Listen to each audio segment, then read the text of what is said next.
안녕하세요. 티묵입니다.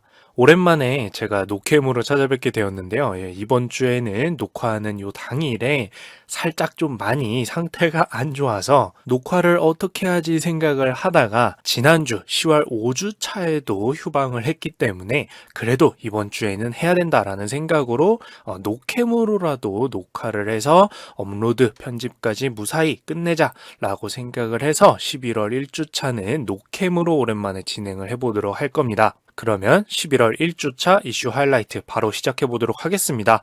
당연히 세 가지 이야기가 준비되어 있고 첫 번째로는 우리의 국가가 파산할 위험을 판단하는 하나의 지표 중에 금융경제에서 상당히 자주 등장하는 것이 있어서 그걸 첫 번째로 알아볼 거고요. 그런데 그걸 알아보고 나니까 당연히 한국은 어떤 상태일까 궁금하게 되는데 뉴스가 나와서서 그 이야기를 함께 해볼 겁니다.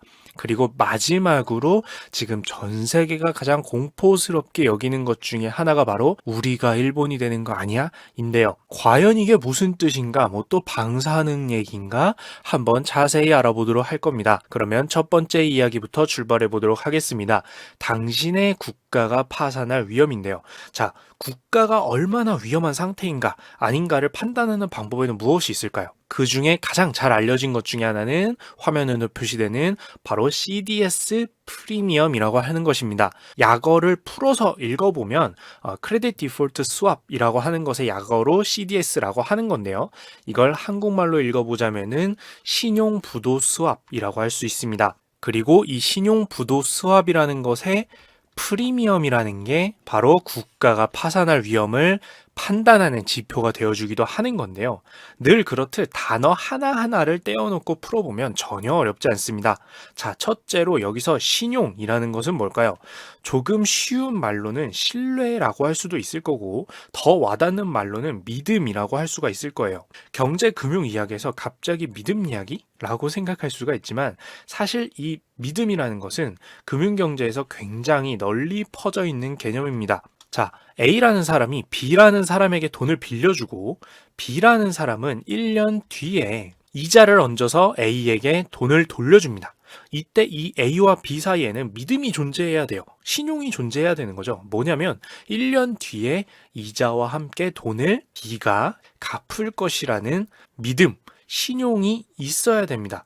그래야 이렇게 돈을 주고 받는 게 성사가 되겠죠. 자, 이렇게 미래에 돈을 주거나 되돌려 줄 것이라는 믿음에 의해서 만들어진 약속으로 돈이 오고 가는 거래를 신용거래라고 할 수가 있습니다. 나는 너를 신용할 수 있으니 지금 돈을 준다. 왜? 너는 1년 뒤에 나한테 돈을 이자랑 같이 갚을 거니까. 그러니까 이런 것을 신용거래라고 할 수가 있어요. 그리고 이어서 둘째로 알아볼 단어는 바로 부도라는 개념입니다. 자, 앞서 이야기한 것처럼 돈을 주고받을 때 마음속의 믿음, 신뢰도 중요하긴 하지만 사람들은 바보가 아니죠. 돈을 갚을 것이라고 도장과 서명을 해가면서 마음으로만 믿는 것이 아니라 믿지만 문서도 작성해서 우리의 신뢰를 좀 굳건히 하자라고 할 수가 있는데요. 이것을 이제 문서로 만든 것 중에 가장 대표적인 것이 바로 채권일 것입니다.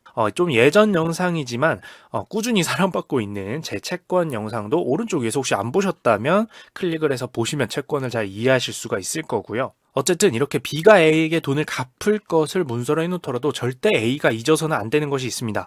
B가 실제로 경제 상황에 문제가 생기면서 정말로 갚을 돈이 없어서 내가 빌려준 돈을 갚지 못하는 상황이 있을 수도 있는 거예요. 이렇게 어떤 사람이 정해진 기한이 돼서도 갚기로 한 돈을 갚지 못하는 상황 또는 상태를 바로 부도라고 합니다. 즉 A가 B를 믿는다라는 것은 저 사람이 돈을 갚으려는 마음이 있을 것이다라는 믿음뿐만 아니라 B라는 사람이 경제 상황이 내 돈을 못 갚을 정도로 최악으로 치닫지는 않을 거야라는 신뢰도 필요합니다. 이것이 바로 신용의 모든 것이라고 할 수가 있는데요. 이렇게 B가 A에게 돈을 갚지 못하는 상태가 돼서 이 신용 거래가 더 이상 불가능해지는 것을 바로 신용부도라고 합니다. 즉, 돈 떼인 거죠. 네, 돈 못 받는 겁니다. 그리고 또 달리 말하면 B가 A에게 돈을 갚아야 되는 채무, 이걸 다 하지 못하는 거기 때문에 채무 불이행, 돈을 갚지 못하는 상황이라고 볼 수도 있습니다. 자, 이렇게 금융경제에서 돈을 갚지 못하는 것을 어떻게 표현하는지도 한번 같이 알아봤는데요. 그럼 여기까지 신용과 부도라는 단어에까지 알아봤습니다. 그럼 마지막 남은 것은 이제 swap이죠. 스왑은 어렵게 생각할 것 없이 바로 교환을 의미하고, 결과적으로 신용부도 스왑이란 누군가가 돈을 갚지 못하는 상태가 되는 신용부도의 위험을 다른 어떤 사람이랑 교환하는 것이 바로 신용부도 스왑, 즉 CDS라고 할 수가 있는데요. 자, 여기서 말로만 들으면 살짝 머리가 아프려고 하죠. 화면을 봐주시면 됩니다. 쉽게 보면 이런 거예요. 아까 A라는 사람이 B에게 돈을 빌려주었으면 B는 1년 뒤에 몇 퍼센트 이자를 붙여서 A에게 돈을 갚을 것이란 문서를 작성해 줄 겁니다. 보통은 채권이겠죠. 근데 A라는 사람이 아무래도 불안한 거예요. 이 돈이 1년 뒤에 진짜 꼭 필요한 돈이라서 B를 못 믿는 건 아니지만 돈을 못 받을 위험, 즉 뭐 경제 상황이 정말 안 좋아져가지고 뭐 B가 그냥 파산해버릴 수도 있잖아요. 망할 수도 있잖아요. 이런 위험을 최대한 없애버리고 싶을 수 있습니다. 그럼 어떤 방법이 있을까요? 뭐 B의 채권을 시장에다가 팔아버려도 되겠죠. 하지만 여기 좀 더 있어 보이는 방법이 있습니다. 바로 C라는 금융기관이 등장을 여기서 합니다. 자, A는 이곳에다가 제가 B라는 사람에게 받을 돈이 있는데요. 이거 참 정말 나중에 필요한 돈이라서 떼이면 안 돼서 혹시 B가 경제적으로 너무 안 좋아져서 이 채권이 부도가 나는, 내 돈을 못 받는 사건이 일어나게 되면 제가 그 돈을 금융기관인 C께서 대신 저한테 주세요. 그 대신에 저는 매월 수수료로 얼마씩 드리겠습니다. 라고 하는 겁니다. 그러면 이 상황에서 어떻게 되는 거죠? A는 C라는 금융기관에 매월 일정 금액 수수료를 매번 지출을 합니다. 그러다가 만약에 B가 실제로 돈이 없어져서 A가 원래 받아야 되는 돈을 못 받는 사건이 일어나게 됩니다. 그렇게 되면 C라는 금융기관은 그 사건이 진짜 일어났네요. 그러면 약속했던 금액을 드리겠습니다. 라고 하는 거예요. 여기서 왜 신용부도 수합이냐면 B라는 사람이 돈을 갚아야 되는 것을 못하게 되는 신용부도가 일어날 위험을 C라는 금융기관과 A라는 사람이 교환했다라고 해서 신용부도 수합, CDS라고 하는 게 되는 거예요. 재밌죠? 아직 발생하지 않은 위험을 다른 기관에게 넘겨주는 대신에 그 기관에게는 계속해서 수수료를 지급하는 겁니다. 근데 이 구조 어디서 많이 본 것 같지 않나요?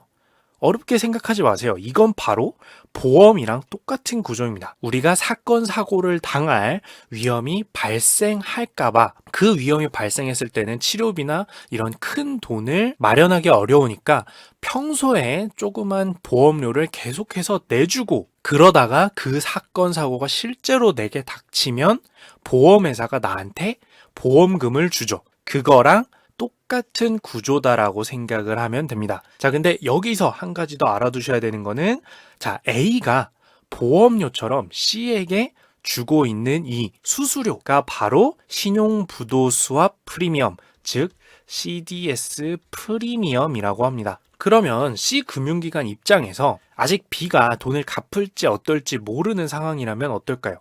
만약 B라는 사람이 망해버려서 돈을 못 갚을 위험이 굉장히 크다면 망할 위험이 아주 작은 고객을 모시는 거랑 어떤 차이가 있을까요? 돈을 안 갚는 일이 발생하게 되면 C 금융기관은 돈을 A에게 지불해 줘야 되잖아요. 그런데 돈을 지불할 가능성이 매우 높다는 뜻이죠. 그러면 어떻게 해야 되죠? 자원봉사하는 거 아니니까 평소에 이 CDS 프리미엄, 즉 보험료 개념으로 받는 이 돈을 더욱더 크게 올려서 받을 겁니다. 즉 돈을 못 갚을 위험이 큰 것에 신용부도 수합처럼 보험을 들려면 더 많은 돈을, 보험료를 평소에 줘야 한다는 뜻이고, 반대로 말해보면 신용부도 수합에서 보험료인 프리미엄이 비싸다라는 뜻은 뭘까요? 바로 여기서 B라는 사람이 돈을 못 갚을 가능성이 매우 높다고 금융기관 C가 판단했구나라고 역으로 생각해 볼 수가 있습니다. 돈을 빌리는 쪽이 얼마나 위험한지를 잘 보여주는 지표가 되기도 한다라는 겁니다. 돈을 빌리는 쪽이 돈을 못 갚을 위험이 크면 클수록 수수료인 CDS 프리미엄은 매우 비싸지니까요. 이렇게 볼 수 있는 거죠. B라는 국가에 대해 CDS 프리미엄이 높으면 B 국가는 남들이 봤을 때 굉장히 좀 위험도가 높은 국가구나라고 할 수가 있습니다. 자, 여기까지 체크해봤기 때문에 두 번째 이야기로 넘어갈 수가 있는데요. 자, 이렇게 CDS 프리미엄이라는 것을 통해서 국가의 위험도를 볼 수가 있구나라고 한다면 당연히 궁금해지는 게 하나가 생기겠죠. 한국은 우리나라의 CDS 프리미엄 상태는 어떨까? 바로 얼마 전에 11월 6일에 현재 한국이 미국 뉴욕 시장, 즉 금융시장의 중심에서 어떤 위험도를 갖는지에 대한 것이 기사가 나왔습니다. 현재 한국의 CDS 프리미엄은 바로 27bp라고 하는데요. 이 bp는 0.01% 단위를 가리키기 때문에 정확히 얘기하자면 0.27%를 의미합니다. 조금만 해석을 하자면 신용부도수합의 프리미엄, 왜 수수료를 퍼센티지로 표현이 되고 있냐면 예를 들어서 이런 거예요. 자, 한국이 1조라는 돈을 빌리고 다른 국가가 1조의 돈을 되받는 거래를 하고 있다고 보겠습니다. 자, 이때 다른 나라가 한국에 혹시 이 1조를 못 갚을까봐 내가 신용부도수합에 가입해야겠다 라고 해서 이 다른 나라가 이제 신용부도수합에 가입을 하면 한국이 빌린 돈에 대해서 이 1조라는 돈에 대해서 신용부도수합 수수료로 얼마를 받아갈까라고 할 때 빌려간 돈의 몇 퍼센트를 받느냐로 결정이 되기 때문에 퍼센티지로 표현이 되는 거라고 생각을 하시면 되고요. 예를 들어서 한국에게 1조를 빌려주고 그것에 대해서 신용부도수합의 수수료를 지불하게 되면 0.27%, 즉 1조에 대한 0.27%인 27억 원을 지불하게 되면 혹시 한국이 1조를 못 갚게 됐을 때 금융기관에서 내가 너한테 27억씩 받고 있었으니 신용부도수합 계약에 따라서 1조는 내가 줄게 라고 하게 되는 겁니다. 그래서 한국의 CDS 프리미엄은 11월 6일 기준으로 0.27%인데요. 자, 어디 가서 얘기하실 때는 27bp라고 하시면 됩니다. 1bp가 0.01%이니까 금융경제에서는 이렇게 말한다라고 알아두시면 조금 더 있어 보이게 얘기를 할 수가 있겠죠. 자, 근데 이렇게만 들으면 이게 얼마나 한국을 안전하게 평가하고 있는 것인지 알 수가 없습니다. 당연히 알 수가 없죠. 왜냐면은 다른 국가 또는 과거의 한국과 상대적으로 비교해봐야 이게 안전한 건지 아닌지를 알 수가 있으니까요. 0.27%가. 자, 그러면 첫 번째로 과거의 한국과 비교를 해보자면 이제 금융위기가 한창이던 시기, 즉 2007에서 2008년 넘어갔을 때 한국의 CDS 프리미엄은 6.99%까지 오른 적이 있고요. 이제 699bp라고 할 수가 있겠죠. 지금의 27bp, 즉 0.27%랑 비교를 하자면 2008년의 한국은 지금보다 26배 정도가 더 높은 겁니다. 반대로 얘기하면 11년 전 금융위기를 겪었던 한국에 비해서는 지금 대충 26분의 1 정도 수준의 위험이다라고 생각을 하시면 돼요. 자, 그런데 이것도 한국끼리만 비교를 하면 이게 지구상에서 어떤 위상을 갖고 있는 안전성인지를 잘 모를 수가 있으니까 조금 더 와닿게 유명한 국가랑 좀 비교를 해보자면 두 번째로 타국과의 비교인데 영국이나 일본이랑 비교를 해볼 수가 있을 것 같아요. 현재 일본의 CDS 프리미엄은 21bp로 0.21% 정도가 되고요. 영국의 CDS 프리미엄, 즉 위험도는 0.25%가 됩니다. 아무래도 지금 영국 같은 경우에는 브렉시트다 이런 것들이 있을 거고, 하지만 그럼에도 불구하고 일본과 영국은 자기네들 지역, 유럽 지역과 그리고 아시아 지역에서 금융 안정으로는 굉장히 뛰어나다고 알려진 국가들인데, 이들과 비교했을 때 거의 같은 군에 들어갈 정도의 안전성을 보인다로 상당히 안전해진 수준이다라고 보시면 될 것 같습니다. 자, 그런데 대체 어떻게 된 걸까요? 뭐 때문에 세계 시장에서는 한국이 엄청난 위험 수준의 국가라거나 이렇게 분류되어 있지가 않은 걸까요? 여기에는 이제 크게 4가지 이유 정도가 있고, 알아두시면 조금 더 냉정하게 우리나라의 가치를 판단할 수가 있을 것 같은데요.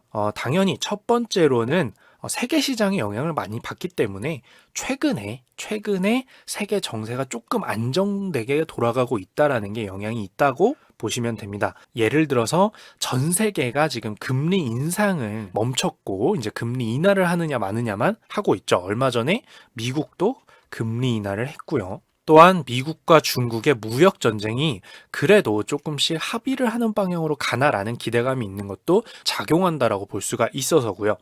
두 번째로는 한국에서는 조금 무시하는 경향이 있을 수도 있는데 세계적으로 봤을 때는 굉장히 중요한 포인트, 바로 남북 관계 개선입니다. 어쨌든 계속 싸우다가 마느냐라는 분위기가 아니라 이제는 합의하다가 합의가 잘 안 되나? 합의하는 건가? 합의가 잘 안 된다. 이런 식으로 합의를 기준으로 해서 생각하고 있는 이 남북 관계가 과거와는 달라졌기 때문에 어쨌든 휴전 상태인 국가고 미사일도 가끔씩 날아다니는 것 같고 막 죽이겠다고 뉴스도 나오고 하는 국가다 보니까 그게 굉장히 전 세계적으로 안 좋게 영향을 미치고 있어서 위험도가 높은 국가로 분류될 가능성이 매우 높은데, 최근에 남북 관계를 개선하는 것이 어느 정도로 영향을 미치는지 잘 알 수 있는 부분이라고 볼 수 있겠고요. 세 번째로는 이제 한국이라는 국가가 받고 있는 신용 등급입니다. 그러니까 저 나라는 돈을 빌려주면 잘 갚아, 이런 것들을 말 그대로 점수로 표현하는 신용 등급이 존재하는데요. 가끔씩 뭐 보셨을 S&P, 뭐 무디스 이런 곳에서 평가하는 한국의 신용 등급이 제일 위에서 세 번째인, 즉 세 번째로 높은 AA 등급 단계이고요. 그리고 또 다른 신용 등급 평가 회사인 피치의 기준으로도 위에서 네 번째로 높은 AA 마이너스 등급을 받고 있습니다. 자, 그리고 마지막으로 한국이라는 국가 또는 뭐 다양한 모든 국가 다 통틀어서 국가가 국가 위기 때 사용할 수 있는 돈, 즉 실탄이라고 할 수 있는 게 바로 외환 보유액인데요. 이 돈을, 전 세계에서 통용되는 돈을 많이 갖고 있다라는 뜻은 결국 뭘까요? 한국이란 국가가 정말 위험할 때 이 돈을 써서 필요한 자원, 필요한 도움 이런 것들을 받을 수 있는 거기 때문에 내 지갑, 통장에 당장 쓸 수 있는 현금으로 얼마가 있느냐는 당연히 중요한 요소일 수밖에 없고요. 현재 한국은 세계 9위 정도로 달러를 보유하고 있고요. 이 돈은 약 4천억 달러 정도가 된다라고 합니다. 그래서 한국이 달러가 많은 상태인 것을 두고 기초 체력이 굉장히 좋다라고 평가할 수도 있는데요. 이렇게 신문 기사에서 사용하는 단어로까지 연관해서 알아두시면 뭔가 우리가 조금 더 있어 보이는 단어를 선택해서 대화를 할 수가 있겠죠. 자, 드디어 마지막 시간을 향해서 가고 있습니다. 세 번째 이야기, 일본이 되는 것이 무섭다라는 얘기인데요. 여러분들 전부 리세션이라는 단어를 아실 거예요. 한국말로는 침체죠. 그런 의미에서 R의 공포다라고 말을 합니다. 자, R보다 더 무서운 것이 바로 J의 공포다라고 얘기를 하는데요. 두 번째라는 뜻이 아니라 바로 알파벳 J요. 여기서 등장하는 알파벳 J가 바로 제페나이제이션, 즉 일본이 되는 것을 의미합니다. 지금 전 세계 많은 국가들 일본 되는 것이 무섭다란 얘기가 여기서 나온 건데요. 제가 함부로 만든 단어가 아니라 2011년 8월에 파이낸셜 타임즈에서 제페나이제이션이, 즉 일본화가 새로운 공포의 단어가 되었다라고 말한 이래로 이제 지난주에도 이 제2의 공포에 대한 이야기가 언급이 되면서 계속해서 널리 쓰이고 있는 단어가 되었습니다. 그럼 현재 이 일본이 될까봐 무서워하고 있는 국가는 또 어디 있는 아시아 국가냐라고 생각을 할 수가 있지만 그렇지 않습니다. 현재 일본화를 겁내고 있는 대표적인 국가는 바로 미국과 유럽입니다. 현재 이제 미국과 유럽은 제2의 공포에 빠져 있다라는 표현을 많이 쓰는데요. 첫 번째로 이제 일본의 어떤 상태를 따라가는 걸 말하는 거냐면 계속해서 금리가 내려가다 못해서 이제 마이너스로 접어드는 것이 바로 일본의 특징이자 선진국들이 현재 가고 있는 길이고, 마이너스 금리, 즉 은행에 돈을 넣어두면 오히려 내가 돈을 줘야 되는 상태도 가고 있죠. 미국 같은 경우에는 아직 기준금리가 2.25%에서 2.5% 정도로 아직은 그나마 나은 수준에서 머물고 있는 상태지만 두 번째가 문제가 됩니다. 경제 성장률은 계속해서 하락하고 있다라는 부분인데요. 미국도 여기서 벗어나지 못하고 있고 더 심각한 것으로 보여지고 있는 것이 바로 유럽인데, 유럽 같은 경우는 실제로 실질적인 마이너스 금리 상태고요. 경제 성장률은 미국에 비할 것이 못되고 훨씬 낮은 경제 성장률을 기록하고 있습니다. 그리고 한 가지 더 특징이 바로 인구 구성이에요. 바로 고령화라고 할 수가 있는데요.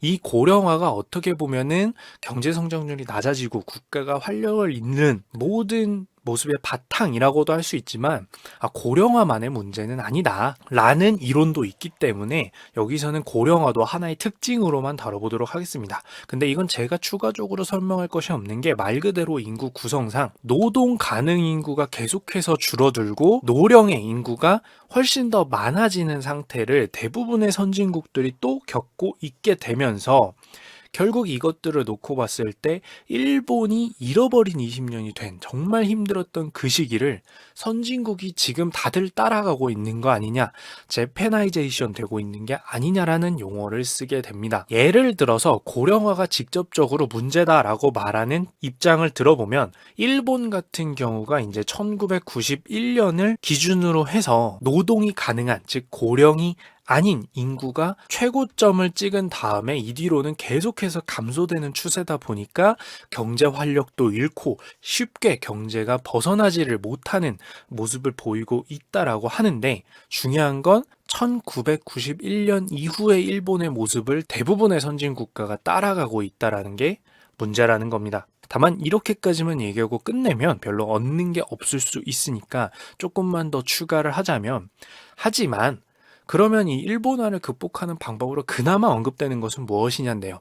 약 24개 국가 정도를 제외하고는 나머지 국가들은 여전히 인구가 증가하고 도시가 발전하는 발전 상태, 즉 여전히 개발 가능한 개발도상국인 국가들이 많은 상태이기 때문에, 예를 들어서 투자를 한다거나 어떤 기업이 사업을 일으킬 때 꼭 국내에서만이 아니라 해외에서 찾고, 즉 지금에서야 개발되고 인구가 늘어나는 곳에서 사업을 일으켜서 돈을 버는 등 경제 자체를 전 세계적인 기준에서 놓고 세계화시켜서 일어나도록 구조를 만들면 지금 발전하고 인구가 늘어나고 있는 국가로부터 이득을 함께 받고 그 국가는 보다 잘 발전할 수 있도록 만드는 것이 세계적으로 봤을 때 심각한 침체에 빠지지 않는 좋은 구조가 되지 않을까라는 이야기가 나오고 있다 정도까지 저도 좀 체크를 해봤고요. 물론 이 분야는 앞으로 지금 미래에 벌어질 일들이기 때문에 어렵다라고 볼 수가 있지만 국가들끼리 도움을 주고받음으로써 해결할 수 있지 않겠느냐라는 요점으로 받아들이고 보면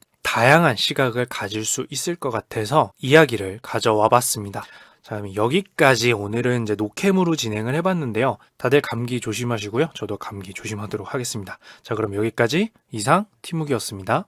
감사합니다.